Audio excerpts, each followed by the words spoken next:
Hi, this is Radical Liberation coming at you from St. Louis, Missouri, United States. I have with me, as usual, Mad Mercenary from somewhere in Australia. Hello there. And coming as part of a sort of a duo, though he may only be one half, we'll see, is Colin, who I know best from the WTF Happened in 1971. But as you guys pointed out when you talked about this with Academic Agent, you have a main focus of talking about Bitcoin and a podcast about that, right? Yeah, that's a good way to put it. Yeah. Thanks for having me. Yeah, you're welcome. We had a little bit of time zone confusion. So Ben, who's Colin's partner in both those projects, am I getting that right, Colin? Yeah, we work together on both those. Yeah, 71 and the Bitcoin podcast. Mm-hmm. Yeah, his partner on both those projects might be joining us, but he thought it was going to be in 2 hours from now. So, so he might not. So anyway, very important to know that I'm in the middle of the country, I guess. Okay, so we have a lot we'd like to cover, and obviously we're going to try to hit some serious economic theory here as our main topic, but we have a number of minis and announcements and so on and so forth. So actually, let's start with something that sounds a little scary. Let me just get it up and go ahead, start talking, Mad Mert. Hi. Yes, this is a new UK law that is very, very scary. I was brought to this was brought to my attention through a streamer called Uzulu, and they covered this on their show in great depth. So I encourage people after this stream to go have a look at that stream where they discuss this bill in great depth. But just to give it a brief summary, it expands the powers given to many agencies within the government to include the use of criminal activity without prosecution. So these agencies within the government can do criminal acts without any fear of basically any fear of repercussion, and this goes up to and including torture and killing United Kingdom citizens. So this is a very scary law for anyone who is in the United Kingdom, and I would just like to bring it to everyone's attention because I would hate for anyone to not be aware that this totalitarianism is happening in their own nation. It says, sorry, just noticing the text that's right in front of us, compatible with the Convention of the European Convention on Human Rights. Okay. Guess that's not a very useful convention then.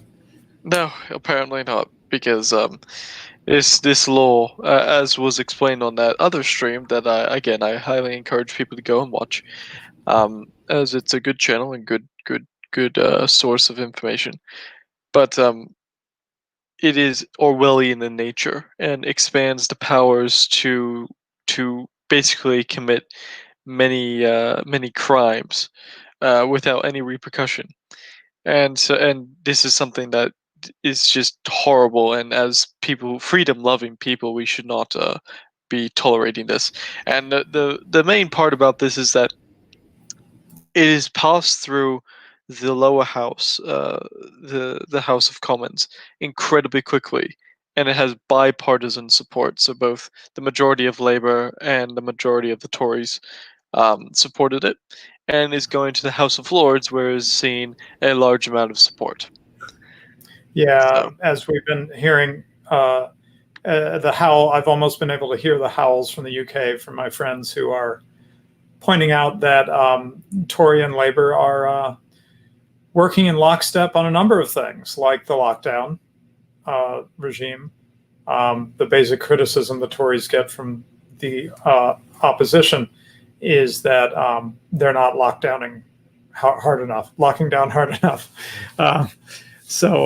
Yeah. And I'm sure they're in alignment on many other sort of globalist-y things. Which is a nice segue to the Great Reset. a lot of people are covering this in great depth, and I'm not. We're doing this as a short topic at the beginning of the show, so I'm not going to give it great depth. But I did just want to cover it because, among other things, it seems to be a economic scheme. So I think it falls within the purview of the show. Let's see here. Let me share the main article. So I looked on Mises.org, as I often do, for resources. Here we go. And Anthony Mueller covered this. Oh, I'm sorry, that's not what I want to do because it's like impossible to read. Let me try that again. I want to share that one. Yeah, there we go. And it's all marked up and stuff. Okay. So I want to zip through this article real quick from July. He actually had an article just this week called The United Nations and the Origins of the Great Reset. I'll share a couple of points from that. But I think this article summarizes the main things that caught my attention. In fact, more than caught my attention, I would say that I am now, it didn't take much to, he used the magic words, and I am now completely opposed to the Great Reset. So what is it? Okay, so he says it's meant to establish a technocracy, a global technocracy, close cooperation between the heads of the digital industry and of governments. I think we've been seeing that, right, with the social media censorship type of stuff going on. But then it gets in economics, right? Programs such as guaranteed minimum income and health care for all, and strict societal control. So you get, social justice, basically, some variant of massive redistribution, right? You get some variant of massive redistribution combined with social control. He mentions the social credit system that China pioneered and that the Great Reset involves bringing that everywhere. What would they use this control for? So he says, for example, let us imagine, if we can stretch our imaginations, that during a pandemic, they'd use this control to force people to wear a mask and to practice social distancing and be vaccinated in order to apply for a job or to travel. He wrote this in July, and I think almost everything he predicted here is already happening. Got to be a little careful. I'm not sure I can give you chapter and verse on that, but I think we're either there or about to be there on just about all that, because it's all happened quite fast this year. And here's the magic words for me. It's a type of social engineering. These are the things. Social engineering is one of the things I hate the most, along with something else that he also touched one of my other hot buttons. But as he points out, social engineering is the opposite of a spontaneous order of development. The social engineer treats society as an object, which is another way of saying they treat us as objects, right? But he says, hey, they've gotten more clever. In fact, the other article had something about that, if I can find it really fast. He's talking about, they used to use concentration camps and stuff, but they've improved on that. Anyway, they've improved on that through the use of nudging. If you haven't heard of, I think it's called Nudge by Cass Sunstein. It's worth maybe reading a short article to understand what he's up to there. But basically, it's the idea that, hey, we don't have to come and hit people over the head with a hammer to get what we want. We can just sort of nudge them. That sounds gentle and nice, right? Well, nudging involves, as mentioned earlier, maybe not letting you travel, affecting your ability to have a job, So the nudge actually is pretty brutal, but, they've sort of sold it as kinder and gentler. If I could just jump in there. The nudge comes from behavioral economics. And right. Behavioral economics is something that a very modern look on how economics is trying to explore the brain and how certain people react to certain things. And while yes, it may appear more humanitarian than simply saying, well, instead of putting a 50% tax on fast food, we're just going to do advertising to discourage people from eating fast food. The problem is that it's still Orwellian as hell, and still the ultimate goal is still to control your behavior rather than allowing for freedom. Right. So It's still social engineering. exactly. It may and in- seem cuddlier, but it is still trying to control your life. So don't get fooled by, well, we're just going to have the nudge effect on your life. It's right. And horrible. what I notice with social engineers is that when the gentle methods don't work, they say, this doesn't seem to be working. What will work? And then they escalate, you know. So it's gentle nudging until that doesn't work, and then maybe it gets not so gentle, is what I would predict. Okay. Oh yeah, you got to mention World Economic Forum, and I've already Klaus Schwab is a key figure there. There's a great picture of him we were talking about on Twitter, where he looks literally like a Bond villain. But anyway. So what is the Great Reset? I think they've talked about the fourth industrial revolution, right? So the Great Reset will complete the current industrial revolution. But to really complete the industrial revolution, the fourth industrial revolution or whatever, we have to thoroughly overhaul economy, politics, society, and people, it turns out. And thus you get transhumanism. I didn't even dig into that to fully understand what that means. Let's see what else I want to highlight. Oh yeah, just he talks about the UN had this Agenda 2030. I remember hearing about that years ago, and people saying, "Hey, this is scary. You got to really watch this." But Anthony Mueller is saying that they were pretty dissatisfied with how Agenda 2030 went, because it was through the UN, and so it had to deal with sort of the UN bureaucracy. By contrast, the World Economic Forum is a small, unelected little body that somehow has tremendous influence. I don't fully understand that. But once the World Economic Forum decides something, it can be implemented by the global elite all over the world. So if you're wondering if you've ever seen these collections of images of leaders like Justin Trudeau, Boris Johnson, Joe Biden, you know, people like this, and they all have these words "build back better" behind them, like the same phrase. It's like all over the place. That's because it's coming from the World Economic Forum. They decide it there. They push it out down to, you know, the marketing language, right, with "build back better" in English. Now, he claims, this is interesting, that World Economic Forum is not left or right, progressive or conservative, fascist or communist. It's technocratic. So it has elements of earlier collectivist ideologies, but it's basically, I guess, pure social engineering and rule by experts is the point. Now, a lot of people I've seen who criticize it will say, hey, this is the coming of global communism. And I think they're right from a certain point of view, sort of to use the term loosely. But I also understand what Mueller is saying here, that this is not exactly textbook Marxism we're talking about. This is, it's fair to say, something slightly new.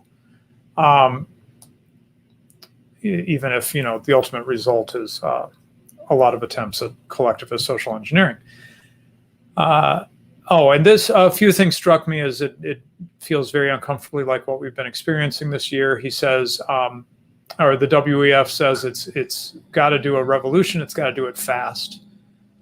It's got the time span of the change should be so brief, most people will hardly realize it's going on, and so they won't be able to mobilize against it. I think perhaps everyone has been startled by how quickly some changes have been made this year in terms of lockdowns and you know, the death of a lot of small businesses and the even more hyper growth of some of the bigger businesses and so forth. Oh, here's that line I wanted to read. Earlier totalitarian regimes needed mass executions and concentration camps to maintain their power. Now, with the help of new technologies, it is believed, dissenters can easily be identified and marginalized. The nonconformists will be silenced by disqualifying divergent opinions as morally despicable. So, we're seeing this on social media where someone expressing a view that some of us would simply view as like, socially conservative or even libertarian, they're labeled as inciting violence and, trying to, what is it they call the trans folks? They talk about trying to erase our existence. You're trying to erase someone's existence, basically, morally bad behavior. And then they silence you, they kick you off. And this intention as well, he says, once war was the health of the state. Now it is fear of disease. And so this year we're getting a foretaste of what is to come: permanent state of fear, strict behavioral control, massive loss of jobs, and growing dependence on the state. Okay, so that is a mile-a-minute summary of what I'm seeing about the Great Reset so far. Anything you guys want to throw in? I had not been paying that much attention to the Great Reset. Yeah, this is the kind of topic you could talk about probably for 2 hours. Easy. Yeah, but feel free to throw out a couple tidbits that you feel like were missed and what we covered.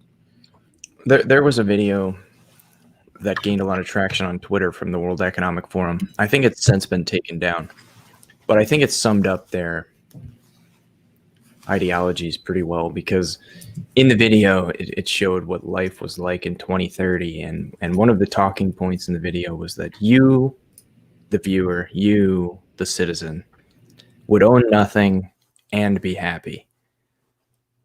And I think, like I said, I think that video has been taken down, but I think that really sort of cements what it is, what their objectives are. Also, transhumanism is the marriage of man and machine, or genetic engineering as well. I believe the idea of uploading the consciousness of the mind to the Borg, if you will, or changing the nature of the human body to a point where it's as much, if not more so, machine than human. Right. By the way, Ben is with us, right, Ben? Yes, I am. And I had a comment on that topic, as you mentioned that this is, hopefully you guys can hear me okay. Yeah, it's a little, we can tell you're not at your home mic, but we can hear you. Basically, you mentioned that this is not full-on communism, but it's really a form of monetary socialism, which is what we've been calling, post Bretton Woods monetary systems for a little while in our own community here. And I really think that this is like, if they go ahead with these central bank digital currencies and this great reset of economic systems, they're really going to have such extreme control over the monetary system that really full-on monetary socialism with the chains taken off. Right. Yeah. It's hard to know what to focus on, because the Great Reset seems to be a very broad program, right? So it's got this, transhumanist aspect. It's got some kind of, rent instead of own thing to it. So sort of an attack on what we would usually think of as how we usually function with property. It's got a monetary aspect, no shocker, because they're always wanting to further centralize the manipulation of the money, because the decentralization of central banks causes them problems. They really want it all to, they want to be able to create money in lockstep and not have any pesky competition between different fiat currencies and so forth. I think it's worth pointing out too that you can observe I guess you could call it a divergence in policymaking in what's happened in America or all over the world in the last year. You can see that the policymaking is largely being driven by bureaucrats rather than at the what I would typically consider the policymaking level. It's being driven by bureaucrats, where you're seeing things like public health policy are being dictated by unelected bureaucrats at the world level, right? The CDC, the WHO, the the Chinese medical research, if you want to call it that, so-called. They're the ones driving policy making at the moment, and elected representatives, elected policymakers are following the precedent that is being set by the unelected bureaucrats rather than executing the will of the people. Right. And that I think is, and the celebrity status of Fauci is one way to sort of notice what's happening there, right? Like who's this guy who we didn't vote for, who's like people are wearing his face on T-shirts or something. It's crazy, you know. Whereas at least before, the policymakers pretended like they had the will of the governed behind them in their policy making. Now we're seeing a shift towards unelected bureaucracy as a source of ultimate truth, rather than as representatives of the greater governing body. Right, and so this is where the technocracy, rule by experts, right? That's what Mueller was getting at there. I think is just what you're saying. This is about not, you know, hey, the people want this. Hey, experts, tell us how we can get that. No, instead, it's the other way around. Experts, tell us what everybody should do. You know, you essentially become the experts become the rulers. Go ahead, Medmer. I was just about to say that you know, you don't delete a message like that, because you said that they were taking a lot of flack, or they removed a message from Twitter basically outlining their goals. You don't remove a message like that unless you're ashamed of it, unless you want to hide it. Even the most evil people don't remove what they've said or retract what they said if they're not ashamed of it. Yeah, what's the quote from 1984? That's the history has never been changed. That the history was always changed. Something. Yeah.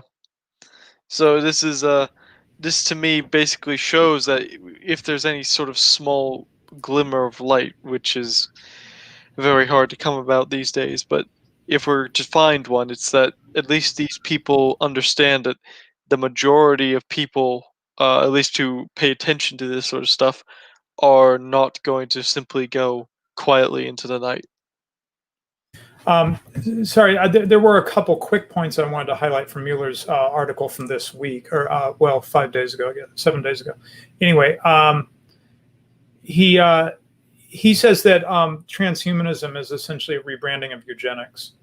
And I have to say, I had the history of the attitude toward eugenics slightly wrong. I thought because of that eugenics kind of fell into ill repute because of the Nazis during World War II, and then people quickly backed away from, you know, eugenics had been hugely popular prior to World War II, and they quickly backed away from very much rebranded. Right, and so, but what's interesting here is that right after World War II, I guess eugenics hadn't quite gotten, you know, it wasn't a smear term. So in 1945, a fellow with a very familiar name, Huxley, not the author Aldous, but yeah, his brother Julian Huxley was the first director of UNESCO, which is the United Nations Educational, Scientific, Cultural Organization. He gave an address that said, "Here's what we're up to with UNESCO," and he used the E word. He said eugenics. Had to mention John Maynard Keynes was a big promoter of eugenics and population control, just because I was happy to take a shot at John Maynard Keynes. And for the conspiracy theorists, just got to throw in that also advocates for this were Margaret Sanger of Planned Parenthood, and Bill Gates Sr., of Bill Gates of Microsoft.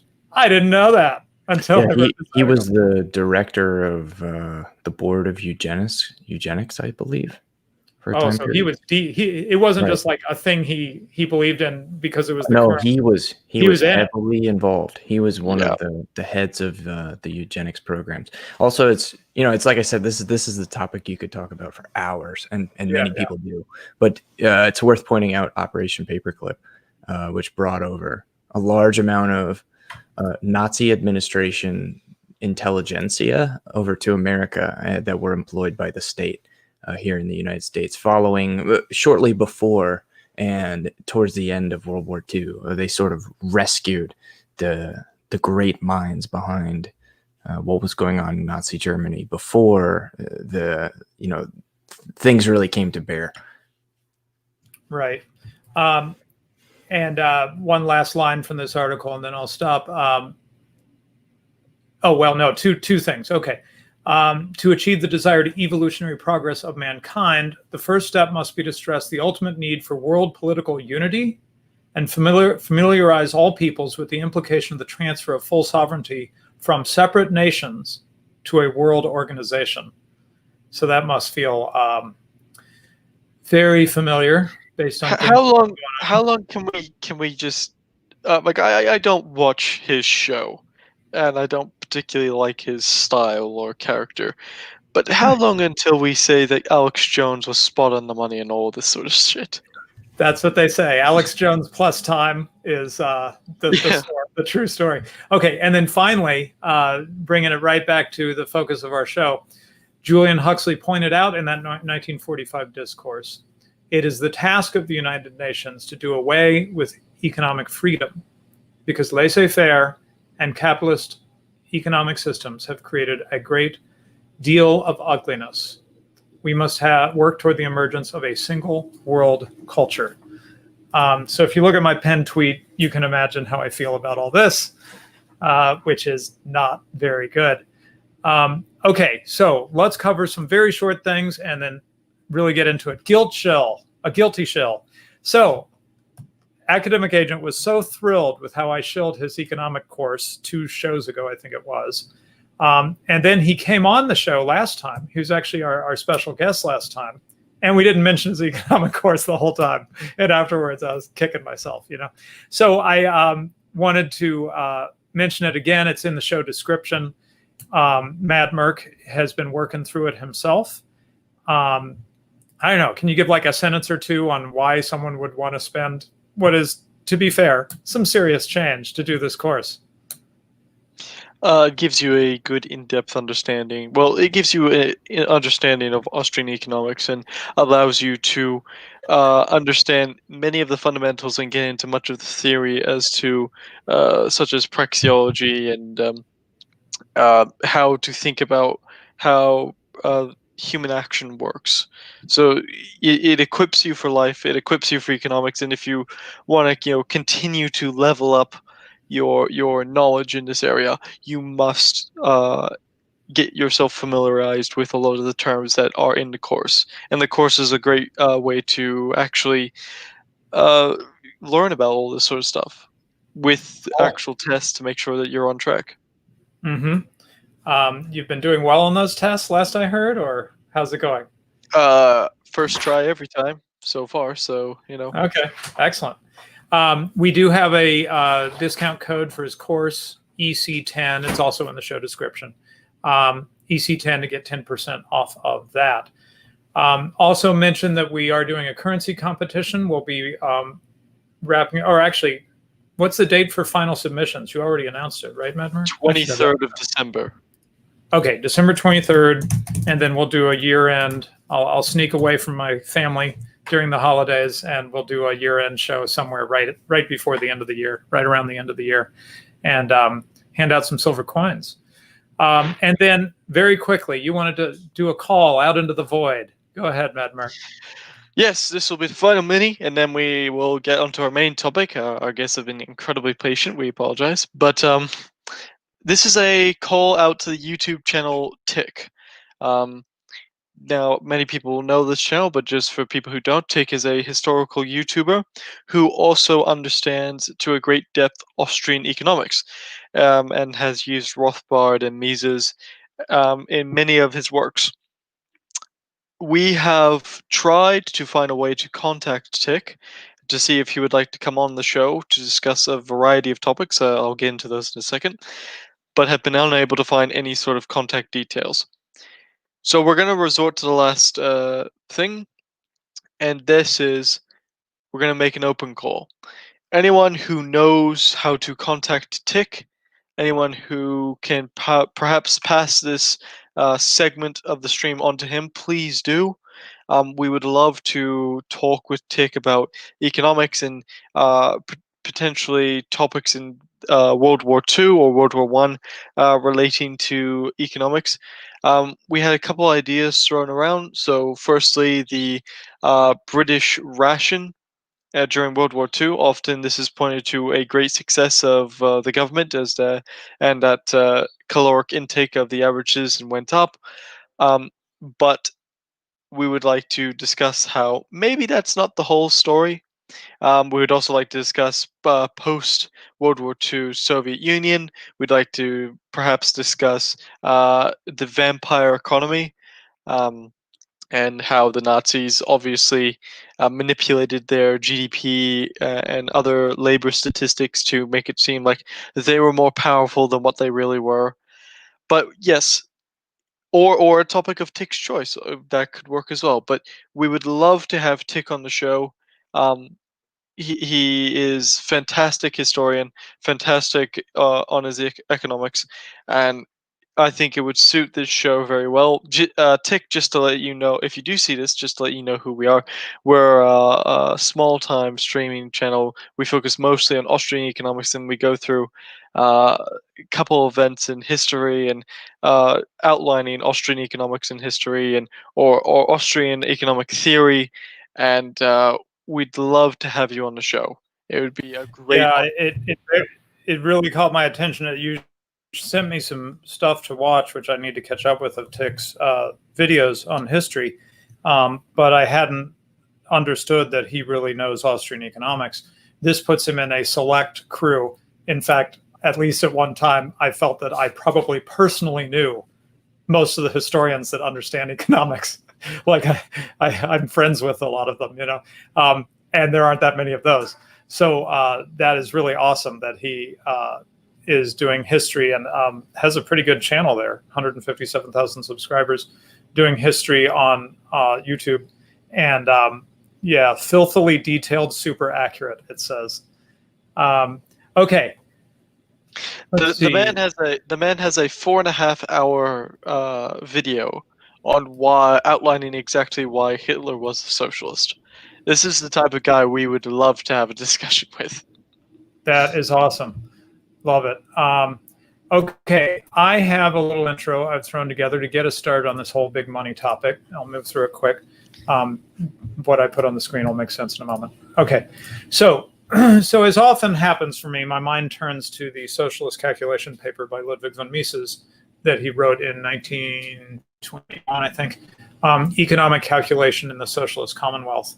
This is a really important paper, and we've never done an episode on it. Is that true, Medmer? No, we have not. Okay, well, we really need to do that. I'm happy to do it. Happy to do it after we finish the money series. It's so important. Everyone should understand it. It's just foundational, and it gives you a lot of insight. There are a number of fundamental economic concepts you've got to have straight to understand the brilliance of his paper and its wide-ranging applicability. Property, the structure of production, and to what we're going to get into now, money and money prices. If you don't understand money and what money prices allow us to do, then the economy just must be bewildering. And you're going to be open to all kinds of crazy, destructive schemes, like the monetary socialism we were just talking about with the Great Reset. So I've got a curveball to throw in here to sort of give us something to argue against, so to speak, a foil. And that is my favorite leftist, Caitlin Johnston, who is from Australia, and her and Matt Merck are great friends, I understand. Anyway, that's a joke. Okay. She's a left libertarian. You can see where she is on the political chart. She's actually a little more libertarian than left, if I'm reading that right. So that's interesting. And she's, I think, really good on foreign policy. She really gets empire and foreign empire and the manipulation of empire and so on and so forth. And I think she's good on just sort of opposing torture and murder and stuff like that. So, but that's not what I want to, I said all that because I'm going to be critical of her. And I want you to understand that generally I view her very positively. I'd like to read you a passage from her describing herself. and she talks about her view of money. She says, when taxation is theft types ask me how I reconcile my support for enlightened collectivism with my holding as sacrosanct the value of self-sovereignty, I always reply that money is a made-up conceptual construct whose only value is given to it by the will of the collective. The only reason a dollar is worth what it's worth is because we as a collective have agreed to pretend that that's true. Money exists to serve the collective in the way that the collective wishes, and it is the sovereign right of the collective to change how money works as drastically as it likes at any time.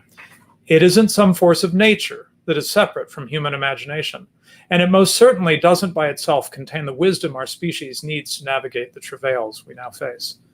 Okay, so why did I read that out? Well, because it's funny. Well, it's funny, but also it's a little, I read, this is not a new article. I mean, what is this? This is something she publishes every year or something. But yeah, this copy of the article is from a year ago. It is funny and crazy, but also it's a little harder to respond to than I would have thought. I love being on Twitter and zinging things back at people, right? I haven't had a good short tweet length zing to send back at this because, as you know, if you know economics, Austrian economics, there's a grain of truth in what she's saying when she talks about essentially that money is has value because we give it value. You know, that it's subjective. Its value is subjective, so to speak. There's something to that, but she goes like way too far with it. Sometimes in Austrian circles, we talk about radical subjectivism, and that's where it gets to where like you can't even reason about anything anymore because everything's just so fuzzy. Money doesn't feel that fuzzy to me, and I hope it won't to you either as we go through this, especially starting today. Money doesn't feel that fuzzy. It feels, like I said, there's some truth in what she's saying, but there's also a lot of you might say objective aspects of money. Money arises over and over again. It tends to have similar properties each time. It functions in a rather particular way in the economy. So yes, there is a sort of subjective aspect to it, you know. It is the result of human action, not human design. I think it's fair to say that money belongs in that set of things that is like that. But anyway, so with that as a backdrop, let's get started. And I think the first thing to ask is why do we end up with money at all? Why does it keep arising? Because it didn't just like arise once in history. Some people have actually argued for this, by the way. I wish I could give you a cite. Someone has actually argued that like someone invented money, and then from then on we like had money, you know. And that someone, if I remember correctly, the person who said this, that someone was a ruler, so they actually like legislated money, and that's how we got money. Someone passed a law once. Go ahead. What? Damn chartalists. Yeah, maybe that's it. Okay, so why does money arise again and again? Go ahead, guys. The best primer on this is probably can you hear me okay? Yes. Okay. We can hear you. Is Nick Szabo. So it's I think it's Szabo. Wrote an article called "Shelling Out," where he goes through the entire history of money, which is long before anybody tried to invent anything, as your contact suggested there, Radlib. That money was, proto monies were, dowries between families, back in the 4000 BC or something. Money is an emergent market phenomenon that occurs to satisfy the absence of a multi-coincidence of wants. And if you don't know what the heck that means, essentially, when you have barter, if you pretend there's no money and you want to trade some furs for some fish or something, well, what if the guy who has the furs and you have the fish doesn't want the fish, right? And so then you have to go down. He wants apples, so you go find the apple farmer and you trade the furs for the apples, and it's a convoluted system. And you also have to price everything in terms of everything else, right? So how many apples to how many fish, and then how many fish to how many beaver pelts, and then how many beaver pelts to, and so, I mean, this is only with 3 different things, right? And you imagine an entire market with hundreds and thousands and millions of different items, right? So, but it's worth pointing out, Ben, before we introduce money, that we actually have those ratios right now, right? You know, the ratio between me buying a new iPhone and me buying a new car, I can actually figure that out if I want to, right? I want this particular iPhone, I want this particular car. What's the ratio between them? Like, what's the trade-off? You know, how many iPhones gets me a car, right? You probably no one does that. They do that calculation, but they use the unit of account of a money in order to do it. So I still disagree with, even though you're trying to like jest you follow in what there. I'm saying. What I'm trying to say is that the fundamental thing that you're doing in barter of weighing your, you know, I've got this, I want this, how much of this do I need to get that? You know, you're still doing that. The thing you do in barter, but when you introduce money, it gets a hell of a lot easier. It's yes. So it simplifies the economic calculation, if you will, because the unit of account and the widespread medium of exchange allows trade to happen and specialization to happen at levels that were not possible in a barter economy, no matter how good you guys get at figuring out who wants the beaver pelts and who wants the fishes. Right. And so you talked about it being emergent, and I thought I just mentioned from a sort of, I don't know what you call it, anthropological point of view or whatever. One way to reject this notion that like someone invented money and then it just sort of got passed down as a tradition is that we actually find like, you know, an isolated tribe somewhere, you know, or an island, a Pacific island where no one's had contact with them for a long time, and they have money, you know. And in fact, it might not even be the money that something that we would have automatically recognized as money. They're using something different, you know, just because of the nature of the island economy, right? So it keeps arising over and over independently. It independently arises. And that's part of what we're getting at when we talk about it being emergent. I'm sorry, Mad Mark, were you speaking? No, I was just about to say that we look at money. Money obviously arises because the coincidence of wants, but we don't exactly escape this problem, because the thing that we use for money has to be an item that we know that the majority of people want. So, for example, the majority of people like silver and gold, just to give an example, or tobacco. And this will come on to things that were used as money and the properties of money later on. But we have for money to be successful as a money, it has to be something that people of a wide variety and a variety of backgrounds and a large amount of people desire.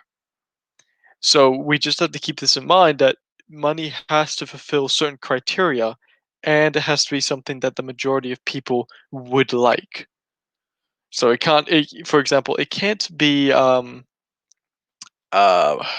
what's a common, very, very common thing that's not desirable? Grass. It can't be just simple, you know, stalks of grass, or whatever the term for individual grass, leaf of grass. It can't be grass, because, well, grass is everywhere. Who really wants grass? So it needs to be something that everyone wants. Mm-hmm. Well, and partially what you're getting at there is that it has to have scarcity. Yeah, so we got the whole list of characteristics, but let's see which we'll do. Okay. Oh yeah. So how do we get from barter to having a money?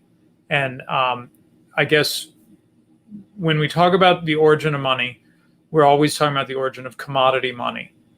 That is, we don't believe this story that people were like bartering with each other, and everybody, and the king said, here's, you know, a piece of wood in a certain shape or something. You guys will now use this as money in our economy. And everyone just starts using it. We actually think that that's effectively impossible. Money has to arise in a different way. And I'll just shill, and I'll put a link into it, that marvelous passage from Douglas Adams that I made a little video reading it, where they land on planet Earth from another planet and decide that they're going to declare that the leaves are money. They know about the idea of money, so they're just like, well, there's a lot of leaves. We'll say leaves are money, and then they stuff their pockets with leaves, and they say, hey, look, we're all rich now.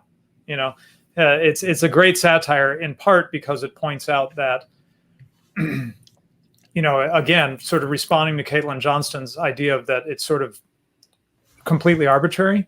It's not, right? I mean, that Douglas Adams satire points out that, yes, collectively they all decide that leaves are money. Well, they can call them with the word money, but they don't function as money simply because you just declare this shall now be money. It doesn't work that way. So how does money arise? Who wants to cover that? Well, apparently it does, though, right? Because we haven't had a social construct as money since at least 1933, maybe arguably earlier than that, at least not in the West. The rest of the world I'm not as familiar with. But what we've had for the last century is a legal monopoly on the social contract that is money.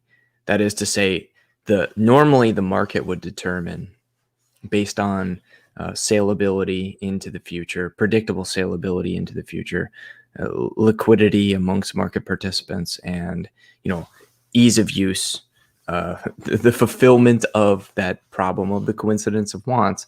Ordinarily, that problem would have been solved by the market, but up until for at least the last century, and this is why I laugh at this Caitlin woman's take on the matter, is because money hasn't been a social contract for a very, very long time. However, it started out that way, and it never would have arisen had it not been that to begin with. Right, and that's really my point, is it arising in the first place. And so when you picture, like you said, you've got fish versus furs or whatever. The way it keeps emerging over and over is that people just, first they try apples or whatever, and then they find something else that works better, to exchange for what they want to exchange. And it's just this iterative process, right? You don't have to start from a certain point. And in fact, it doesn't always end at the same point. We know about the common historical phenomenon of gold or silver or something, a precious metal becoming money. But we also know other cases, famously cigarettes in prison camps in World War II, and many other crazy things. Packs of ramen noodles were in some prison. Yeah, so where that iterative process lands, where it starts and where it lands is really depends on the situation you're in. Right? It's also what's available. Inhibited by technological progress, right? Because if you, let's say you're an 18th century explorer and you come across a primitive society still using glass beads as money, and you just so happen to know that an artisan back where you've originated your industry happens to produce glass beads in mass, well, you can come back in 16 months with a whole full of glass beads and defraud those people for what they think is the most valuable liquid commodity on Earth. Right. Which, if you're not familiar, what Colin is actually alluding to, this is what happened in Africa. Africa had widespread medium exchange in the form of glass beads. And the Europeans figured that out, came back with boatloads full of glass beads, and ended up leaving with boatloads full of African Americans, or Africans eventually became the slaves in the Americas. Right, and precious metals and pretty much everything they had, because they had the technological superiority and the informational superiority to know what was the superior money in that positional exchange. Right. So one way or another, we find that societies navigate their way, people navigate their way to finding something that, here, let me give some official definition here, a generally acceptable medium of exchange, uniquely characterized by its supreme saleability in comparison with all other assets, such that its possession puts one in the position of being able to make any potential purchase with minimum inconvenience. That's the technical, academic, careful way of saying it. But basically, you end up finding that if you want to be confident that you can have something that will be exchangeable for whatever it is you want, you don't want to have to count on them. I'm a carpenter and I can do carpenter, create things out of wood. You don't want to count on them needing something that you make as a carpenter. You want to have something that you're pretty sure just about everybody's going to accept. That is what we mean by money. So money doesn't mean gold or silver or glass beads, right? Money means just that thing that a society iterates towards using as the sort of most exchangeable commodity. That's what we mean by a commodity money. Go ahead. There's a quote from Professor Saifuddin Ammous, who said that there are no right and wrong choices of money, but those choices have consequences. And if you study the history of money, of rocks and glass beads and wampum and all these things, you'll realize that you can't insulate yourself. And this is the other part of the quote, from the consequences of other people holding money that is harder to inflate than yours. That's a little paraphrased. And where this lesson is the most obvious is in cases of bimetallism, where nation states set pegged rates of exchange between gold and silver. Japan, for example, is a great example, where when the Japanification of economic trade happened, right, and the Great White Fleet finally forced Japan to open its ports up to the world, particularly the Americans, their exchange rate between gold and silver, which was set at a fiat value, meaning that it was by decree rather than by the market, was set so disproportionately to the rest of the world's market's exchange rate between gold and silver that the Americans in particular were able to come right in and take almost all of the gold out of the country at a fraction of the premium that would have happened for that exchange on a free market. So yeah, you're saying they were able to use a small what to the world economy was a small amount of silver to clean them out of gold. Right. And this is something people often miss on bimetallism, is that a bimetallic peg, meaning that a by decree exchange rate between gold and silver, rather than one set by the market, is a fiat value on whatever currency is valued more highly by the authority that sets that value rather than by the market. So you can come in with a third or an eighth or whatever the exchange rate is of the fair market value of that metal and take the entire nation state for all it's worth because you understand money better than they do in that circumstance. Right, and understanding when it comes to understanding money, perhaps this is a good transition as to what the characteristics of money are. There are certain characteristics such as crap. Now I'm forgetting them all. Starts with the F. Actually, I think because we're really trying to do money fundamentals, I've got a nice list from the Mises Wiki. And how about can't spend 5 minutes on each one, but let's go through like each one. Now in this case, he's saying why they're saying why precious metals have usually been preferred. It tends to evolve towards precious metals. So some of this actually seems to be specific to precious metals, but it's a good list to get us started. So first of all, scarcity, and this was why you use that grass example, right? Grass, or in our current circumstances, our current blessed circumstances, air, breathable air. These things are too abundant, and so it doesn't work very well as a money because it just doesn't have very much market value, right? So it needs to be relatively scarce. Some people misunderstand that and think that you need to have a very, very small amount of it or something, and that's not exactly true. It just needs to be relatively scarce to function as a money. Durability, with a commodity money that is, an actual thing you can hold in your hand, it's got to be something that's not going to rot. There have been things that have been used as money that have that problem. In fact, salt. Obviously, the big problem with salt, which I understand Roman soldiers, at least at one point, were paid with, is that if it gets wet, you're screwed, you know. And so it fails on the durability measure in that regard. And so eventually, you know, salt, as I understand, did actually function as money at one point in a certain circumstance, but eventually they evolve away from it. They iterate away from it because it's got that durability issue. Precious metals, on the other hand, as we know, it's pretty hard to destroy them. You know, you melt gold and you just have melted gold, and then it reforms, and then you just have a lump of gold, but it's still gold, right? So it's got that durability.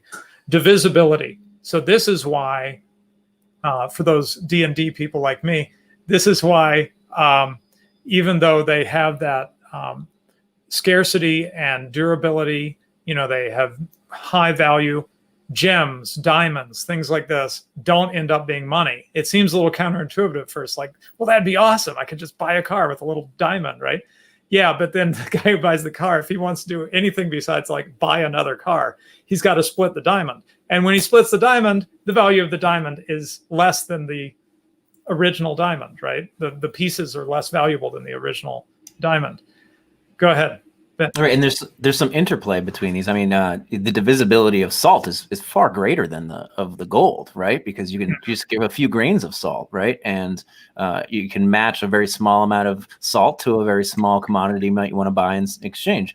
But some of these properties of money have a little bit more pull to them. Because as the people that, you know, had salt or the glass beads example we used earlier, it turns out that even though things might be divisible and very portable, it turns out having all of your wealth inflated away by a bunch of Europeans showing up with the extra glass beads, turns out that it renders all the rest of it useless. So that yes, each one of these matters, but in a different way, and there's some interplay, and arguably some of the characteristics are more important as the scarcity that you mentioned. The other thing I want to mention really quickly is you were talking about the durability of gold. Gold's actually chemically inert, so it doesn't oxidize at all. Right. It doesn't rust. Yeah. It doesn't rust. It doesn't oxidize. It doesn't deteriorate. So gold that was mined thousands of years ago still looks just as shiny and hasn't lost any mass. So that's why the stock of gold is so large today, that this stock is like almost unchangeable. That's why it's so hard to inflate gold. Except for all the gold at the bottom of the ocean, though they even get that back out sometimes. And on asteroids. Colin, you were going to say? And all the gold on asteroids, which actually makes a good point. You had mentioned that scarcity, you know, you had mentioned the scarcity piece, and scarcity is more than just how limited is something, right? Because you can have a one-of-a-kind work of art, but that doesn't mean that it's the best money in the world. In fact, it might be a pretty poor money. The golden ratio, so to speak, of a good money in terms of scarcity is a ratio between supply and demand. It's a stock to flow problem, right? You want it to be more difficult to produce more units of whatever that money is than what already exists in circulation. And with even with a unique piece of art, right, where we could say there was only one artist and he's already dead and he made this one piece of art. For all intents and purposes, it could be recreated. It might not have been made by the original artist, but not enough of the greater market is going to demand a premium for the recreation of that same piece of art just because of the name attached to the original creator. So it's a ratio. I like to call it a golden ratio between the supply and demand that determines whether or not an item is scarce or not. Right. It makes me wonder. I bet this could be easily calculated. I'm not enough of a gold guy to be able to tell you off the top of my head. But, you know, take a gold mine that we know, a modern gold mine that got played out. You probably can find out just about how much gold they got out of it, and then see what the ratio is between that and all the gold that we, you know, the current global gold supply. And our guess is that it's going to be a pretty small, fraction of a fraction of a fraction percentage of all the gold supply, right? Even though maybe it was a wildly successful gold mine from the point of view of the miners, right? Yeah, I don't know the figures for a single gold mine, but the average inflation rate as a percentage of total supply of gold per year is actually around 1.7, 1.8%.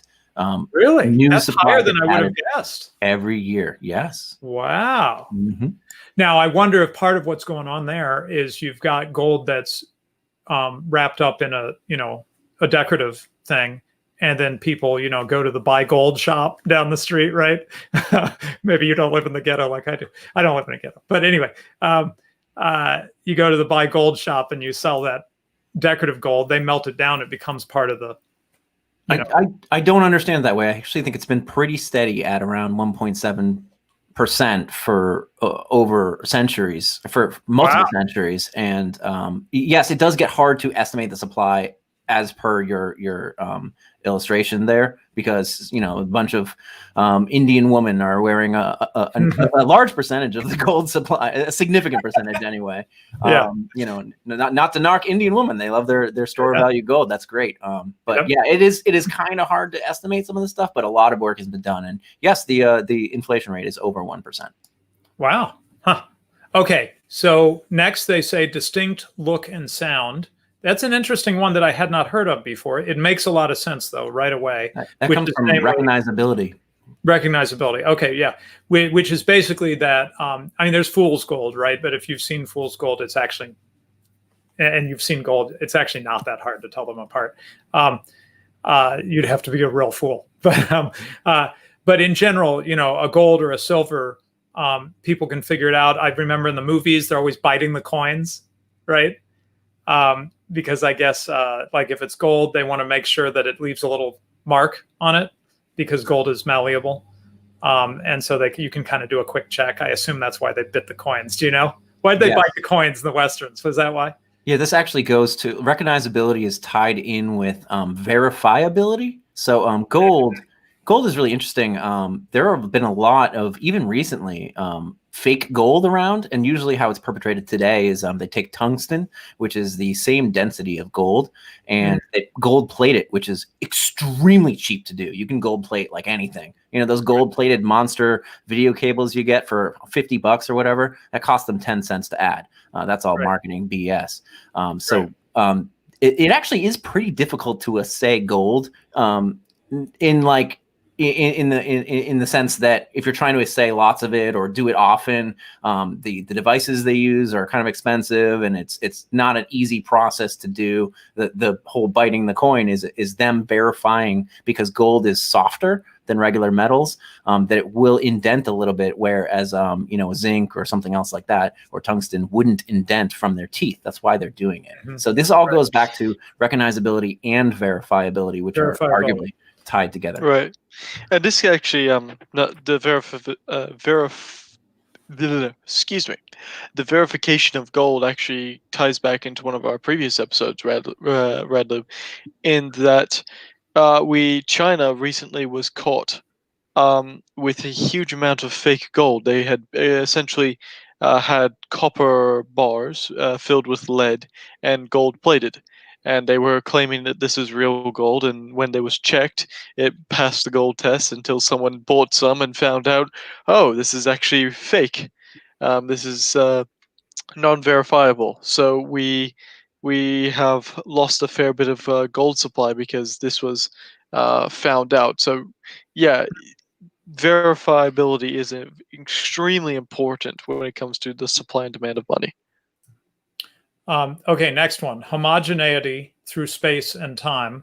I addressed that a little bit with it's similar to the durability, I guess. Okay, why are they listing durability and homogeneity through space and time as separate? So if something can change, it may still not have degraded. So I hope this is almost like fungibility. It sounds like they're trying to get at the fungibility of two different dollar bills is less than the fungibility of two exactly tooled gold bars that look exactly the same, because you almost can't tell if they were the same number of atoms in each gold bar, but you had two different dollar bills. They have a different serial number, and a different mint that they were made at, which is imprinted on the dollar bill. So I think that's what they're getting at. Or like maybe a different example would be like rye stones, right? I mean, think back to the Pacific Island cultures that used rye stones as a not necessarily as money, but as a ledger for tracking the exchange of value between market participants. They used the rye stones as ledgers, but the rye stones in the sense were money, right? But if you owned the land, you owned the ledger, and you were able to use that ledger to keep track of debits and credits owed to various participants in your local market. One rye stone is not equal to another. One might be much larger. One might be in a position where it's less prone to erosion. They just have different homogeneity depending on their location, depending on their size, depending on what type of stone they're made out of. All of those things are going to impact that. Okay, this next one is challenging my understanding. I'm assuming this is a good list being on the Mises Wiki, but they have malleability and they already mentioned divisibility. My first thought would be that malleability is interesting because of the divisibility, but they list these as separate properties. Anyone have a stab at why those are separate? Yeah, I mean, I would agree. Again, I think this is kind of similar to what I was trying to say before with recognizability and verifiability. That, I mean, I've seen lists that are very long and I've seen lists that are very short. And sometimes you might take like a very short list and say there are really all these subcategories, right? Malleability is technically different than divisibility. With the salt, salt isn't malleable, but it's divisible, right? So, I mean, it's almost arbitrary. Well, that's a good point. So why is it that a money that's more malleable is going to, or a commodity that's more malleable is going to make a better money? The gold you could refuse into gold bars, right? And gold bars might be better for standardization and for storage and, assay and all these things, where the salt, I mean, I guess you can just pour it all in a big thing, but you can't get it into these. So the malleability means that you can form it in what you want into standardized weights and measures and such. Okay, well, maybe one way to think about it is just think of the old days back when everybody was using gold coins, but they would mint them in each country, as I recall. Right, you'd have the head of King George on it or whatever the heck. So I guess the idea is you capture a bunch of French gold coins, you melt them down, and you put King George's face on them. Right. Right. You don't lose any of the gold, but you make it. It's malleable. It's convenient. I would take this in a different direction, based on the source of where you found this, which you said was Mises.org. Because of Mises's utility of value, the regressive theorem.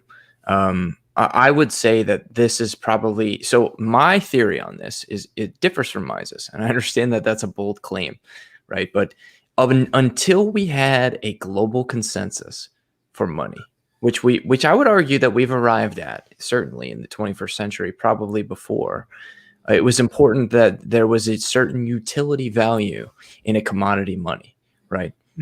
Up until the point that we arrived at a global, or at least a semi-global consensus on the most liquid good, the most saleable good, there needed to be a certain utility value to a commodity money in order for it to be universally accepted amongst exchange between different nations. And arguably, this was gold, and that was a large part because of its malleability, because it was easily made into jewelry, because it had an alternative purpose outside of just the exchange of goods and services between nations and individuals within those nations. Okay, well, let's finish there. They mentioned beauty, but I don't really want to get into that. It seems less significant to me as a property of money. Okay, so the way I've kind of tended to think about this in terms of, what monies tend to win, right? Different commodities, you could say, in a sense, are in competition, right? For what's going to become the money. I guess I've thought about it in kind of a simplistic way. This is, retconning, right? This is not how the process works. This is not what people are doing in their head. But you look back and you look at the evolution of, starting by using glass beads or whatever, or salt, and they go through different stages where different things are monies. It seems to me one way to think about it is those properties we just went through. You start checking more and more of them. So salt checks a few of those properties, but it doesn't check some of the others, right? And eventually you tend to move towards something that checks pretty much all of them, right? If you can find something in your economy that can do that, then you really want to check all those boxes, and that's going to tend to be the thing that wins out over time, right? Yeah, I would actually pose. I find it interesting that they didn't at least even allude to when I think of the most important properties of money, which is portability, which we believe, Colin and I, is how we ended up with fiat money, because moving gold around is hard to do, especially in a global economy. And when I say global economy, yes, today we're very global economy, but even the 1700s and the 1600s, ask the Spanish about bringing gold across the ocean. You'll find that there was some issues there. And some of that is still being found today, right? So the portability of gold was an issue. And one of the ways that they tried to scale this, and I know you mentioned you might want to touch on money substitutes. This is what we're getting into here, is paper certificates. Were not fiat monies at first. Many paper certificates were exchanged for gold, and therefore scaling layer. They were substitutes for gold, and weren't a separate money on their own. The fiat monies were born out of that once they started. When a bunch of people were accepting pieces of paper for money. Well, the Massachusetts Bay Colony, for example, came along and said, "Well, can we just print a bunch of these? Was this going to work?" And it didn't work. As you know, if you know the Massachusetts Bay, not worth a continental kind of thing. So I was actually about to bring up Rothbard's Money, Banking, and Finance. It's a fantastic book if anyone hasn't read it yet. And we first start to see the beginnings of fractional reserve banking from these sort of certificates, and what bankers used to do, especially if we go back to something like the Bank of Florence or Massachusetts Bank or something like this. They would have a certain amount of precious metals in their vaults, and then they would have certificates, IOUs, that would say you can redeem this amount of precious metals, depending on what the certificate said, for the with this certificate. And people used to trade these certificates because it was just easier to trade the certificate than go to the bank and get the precious metal. The banks realized this, and so what they did was they printed much more certificates than what the value of gold or silver that they had in their vaults. And this is what happens with bank runs, is that people find out that there isn't actually enough savings in the bank for everyone to redeem their certificates. And so there's a run on the bank to make sure that you get your value from your certificate. So I have two separate things to add here. The first is that a friend of mine who wrote a book called Why Buy Bitcoin, his name is Andrew Edstrom, great guy. I recommend his book entirely. Two more qualifications to money, or criteria, if you will, that he mentions in his book are long-term volatility or long-term store of value, and short-term volatility or short-term store of value. Whereas paper certificates are great short-term stores of value, long-term history shows us that they're not good stores of value long-term because of the moral hazard and because of the principles of problems in the redemption, right? And I'm glad you mentioned Rothbard's History of Money and Banking, because that is one of my favorite books. And this is my second point. My long-term, or my big picture takeaway from Rothbard's History of Money and Banking is that the great goal of banking and finance, and in particular the sovereign state, over that time period of monetary evolution, was to disrupt settlement to the base layer, disrupt redemption of specie, disrupt redemption of banknotes for specie, disrupt redemption of government bonds for specie, because redemption in specie was settlement to the base layer of the social contract of money within a society. And by disrupting, and if you go and read Rothbard's book, he says that during every major financial crisis in the United States, the federal government ordered suspension of redemption of specie. Why was that? It's because they did not want to allow their monetary contraptions, their expansions on top of the base layer to liquidate back down. As Ben likes to say, they didn't want the tide to go out so we could see who was still wearing shorts. Right. That's a good phrase. I like that. Let's go through a few of our different kinds of, well, monies or attempts to be money. Okay, so we talked about commodity money. Sorry. Just to jump in before we move on too far. I apologize, but one of the things is that these certificates from these private banks were usually made out of hide, leather, because it's much more durable than paper, because paper would rip and it would tear, especially poorer quality paper that maybe it was made out of hemp. But these were usually made out of leather, and you could roll it up and just take it with you. So we're going back to this idea of durability, portability, and all these sorts of things that would make good sound monies, even though, again, these are perhaps representatives of money rather than the money themselves. Sorry, just not to move on too fast. Okay. Yep. Okay. So we've got money that, or commodity money. Let's call it commodity money, and commodity money is just literally something that people want and use as a good unto itself. That's what we mean by commodity, right? I mean, it could, in certain circumstances, it could be almost anything that people value as a good, an economic good, a physical economic good, not like a service. And under different circumstances, different things can become money. Historically, gold has very, very, very, very often been the one to win for the reasons we just went through, because those properties. So sometimes in Austrian writing, they'll sometimes just use gold to basically mean commodity money, just to be kind of historical about it, right? And if you ask them, they'll always tell you, well, it doesn't mean that gold would always be money if the government got out of the way. You'd have to see what happens, right?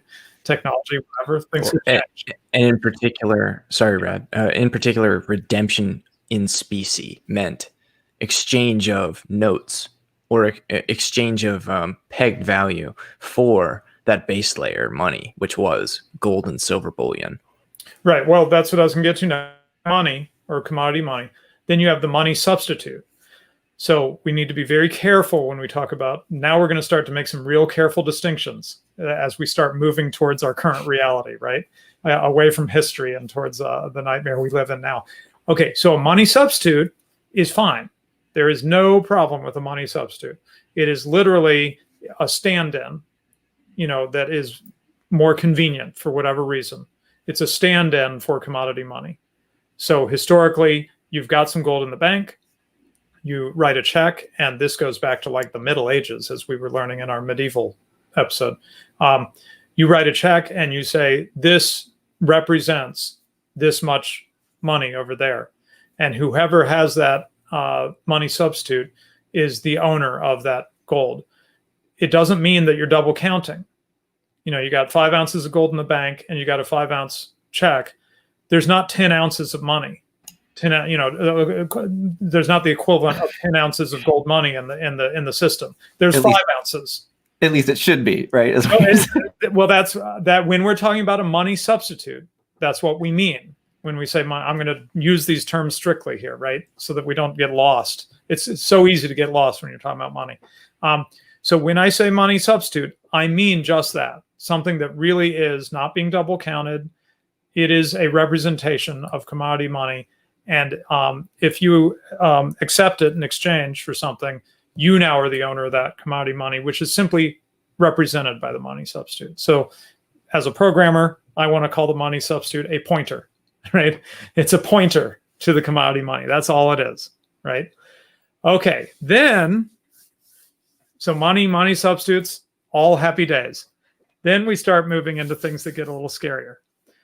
Fiduciary media are money substitutes that are not covered by commodity money, like gold. So fiduciary media represents new and additional titles to or claims on an existing and unchanged stock of property. So simplest way to put this is 5 ounces of gold in the bank, 2 people have pointers to that gold. Right. This is Like this say- is referred like say- to as. Go ahead. Oh, sorry, you were out for a second. This is referred to as rehypothecation in the stock and asset world, Okay. meaning that how this is normally perpetrated is an entity, a business of some kind, will have an asset on their balance sheet, and they will pledge that asset for a loan in money or in another asset. And when they pledge that institution that they pledge it to can also pledge it somewhere else. And sometimes there's an amazing, almost like the fractional reserve banking. It's the same idea. Pyramiding. The pyramiding on top. So rehypothecation is one of the words that you can use to describe that. Well, that's not going to end at all in a disaster. Wow. It's worth pointing out that the reason that this is so widespread and the reason that this has gained so much acceptance, and as Rothbard's History of Money and Banking points out, the reason that the suspension of the redemption of specie, settlement to the base layer, I always call it that, and that's for a reason. The reason that was so important to maintain the power structure was because of the expansion of credit that the governments, the sovereign nations, wanted to be able to maintain.